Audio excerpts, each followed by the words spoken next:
What is going on, YouTube people? Today, quick one. Some big update to the Topps MVP buyback program. I wasn't going to do a video today, but this popped up on Sunday. Saw it over on Ben Burrow's Twitter feed. And I talked about it yesterday in the weekly sports card market update about Topps Chrome, you know, the checklist kind of being a little in regards to rookies, and also some shenanigans with the MVP itself. Because remember, whoever wins the MVP, you could do the MVP buyback, get some credit back. I didn't like how they expanded the checklist. And something that was kind of an evolving situation at the time of recording yesterday's video, Aaron Judge has an elbow injury, and he went on the IL. It sounds like it's going to be a minimum stint, but still, we don't know how it's going to affect him the rest of the season. And Cal Raleigh over for the Mariners continues to absolutely smash the baseball. FanDuel dropped the odds for AL MVP. He is now minus 110. Still not the favorite, but right there with Judge. And the problem here is he is not in the checklist for Topps Chrome.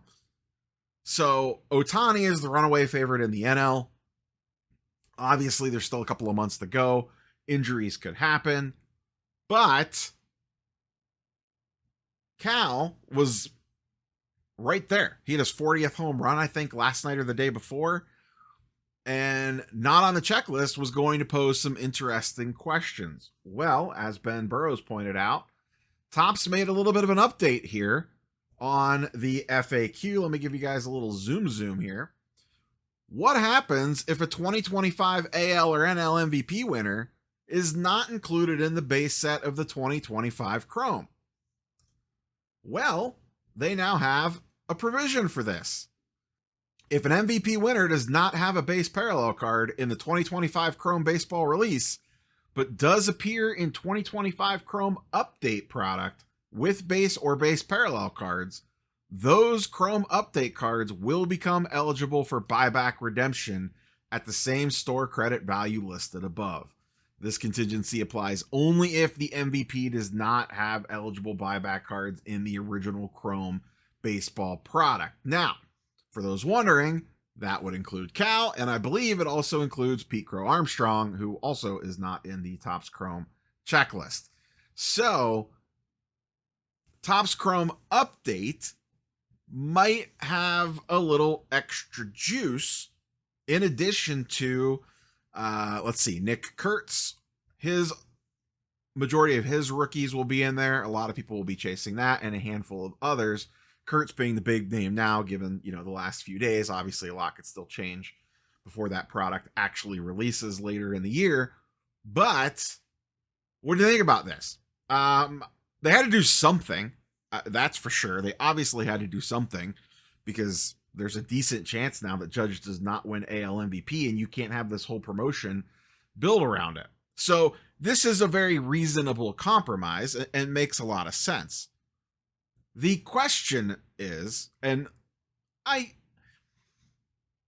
personally don't think anything nefarious was going on here, but I could see how you could. If you want to go to get the tinfoil hat out, and I don't know when checklists lock. I don't know how far ahead they have to lock these checklists in, but not having those two players, they had strong starts to the season. They've been playing well all year long, and they increased the checklist another 100 cards, I believe. Not having those two players in the initial checklist run is a side eye at best. And then now with this little provision, it does give update a little bit more juice. Now you potentially could be chasing MVP buybacks across two different products. Ohtani would be coming out of regular Topps Chrome, and Cal would be coming out of the Topps Chrome update. So it might be a way to juice sales a little bit on the update boxes. Now, the reason I think that might be a little bit of a stretch, and I have a sneaking suspicion this was just oversight on Topps' fault, not having these guys on the checklist, is update really doesn't need an extra boost. Why? It has debut patches.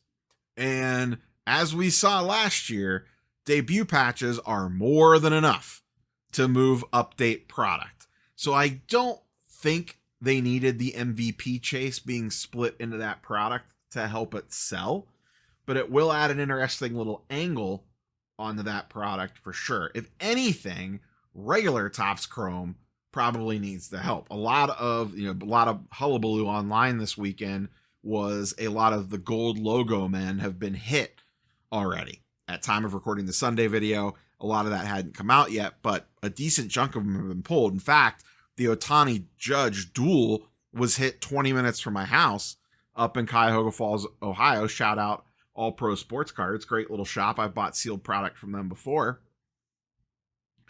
Was hit up there. I posted about it on Twitter. So, if anything, Chrome could use the extra bump, not Chrome Update, because Chrome Update has the debut patch to fall on to juice sales numbers for it. So that is where we sit. Just a little quick update there on how the whole MVP buyback might work a little differently this year.